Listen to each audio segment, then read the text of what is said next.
La parole est à Madame Gabrielle Catala pour le groupe La France Insoumise. Merci, Présidente. Monsieur le Premier ministre, la survie des Palestiniens privés depuis 2 mois d'aide humanitaire ne tient qu'à un fil. Le régime d'extrême droite israélien est devenu une machine à exterminer. Il prévoit un plan de conquête de Gaza, nouvel aveu que la vie des otages lui importe peu, tant qu'il peut poursuivre destruction, colonisation et déportation. Son armée a jeté sur Gaza l'équivalent de 8 bombes nucléaires, transformant un pays en champ de ruines et de restes humains. Un pays où des familles entières sont décimées, où l'école n'existe plus, un pays ravagé où génocide et écocide ne font qu'un. S'il est crucial de réagir, jour après jour, au massacre, c'est qu'il s'y joue une question morale fondamentale, celle de l'universalité des droits. La Palestine est une arête plantée dans la gorge du monde et le génocide à Gaza donne à voir une cruelle insensibilité. Monsieur Bayrou, imaginez une seule seconde si plus de 50 000 Américains ou Français, dont 20 000 enfants, étaient assassinés de la sorte. Non, c'est au-delà de votre imagination. Et pourtant, l'inimaginable a lieu à cet instant. Comment expliquer le silence, la minimisation auquel nos semblables là-bas se heurtent ici autrement que par le racisme qui déshumanise, le racisme qui précède et autorise la mise à mort, le racisme d'un monde occidental laissant des enfants réduits en cendres sans qu'aucune sanction internationale ne soit prononcée. Pas de sanctions, pas de reconnaissance immédiate de l'État de Palestine, rien pour rompre l'accord d'association UE-Israël.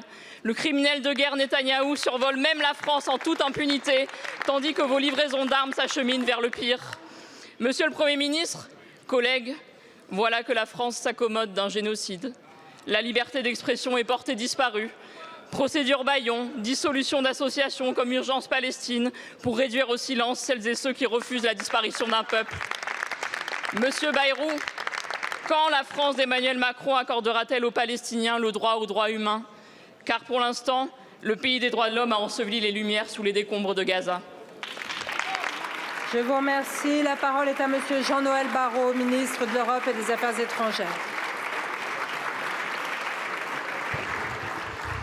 Madame la Présidente, Mesdames et Messieurs les députés, Madame la députée, j'entends votre indignation face au sort catastrophique des civils à Gaza.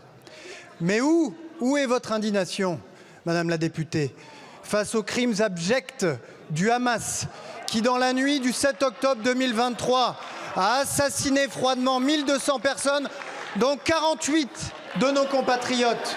Sachez-le dire, c'est aussi ça que de porter la parole de la France. C'est de reconnaître le terrorisme, c'est de reconnaître l'antisémitisme, c'est de reconnaître un pogrom là où il y a un pogrom. Pour le reste, Madame la députée, vous avez à plusieurs reprises fait état du crime de génocide.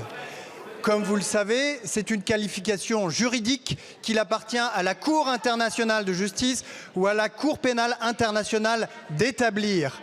C'est la raison pour laquelle la France n'utilise pas ce terme qui n'a pas été qualifié en droit. Enfin, vous parlez d'un silence de la France, d'une inaction de la France. Mais c'est la France qui, la première, a accueilli, un mois après le 7 octobre, la conférence internationale de soutien humanitaire à Gaza. C'est la France qui, premier pays occidental à le faire, a accueilli à bord du Dixmude les blessés palestiniens pour qu'ils y soient soignés. C'est la France qui a été motrice, au niveau national comme au niveau européen, des sanctions à l'encontre des colons extrémistes et violents. Et c'est la France qui, aujourd'hui, aux côtés de l'Arabie saoudite, porte le projet d'une solution politique à 2 États, avec le moment venu une reconnaissance de l'État de Palestine. Tout cela, Madame la députée, quand la France le fait, quand la France illustre, sachez le reconnaître, sachez le reconnaître. Merci beaucoup, Monsieur le ministre. Vous n'avez plus de temps, Madame la députée. La parole est à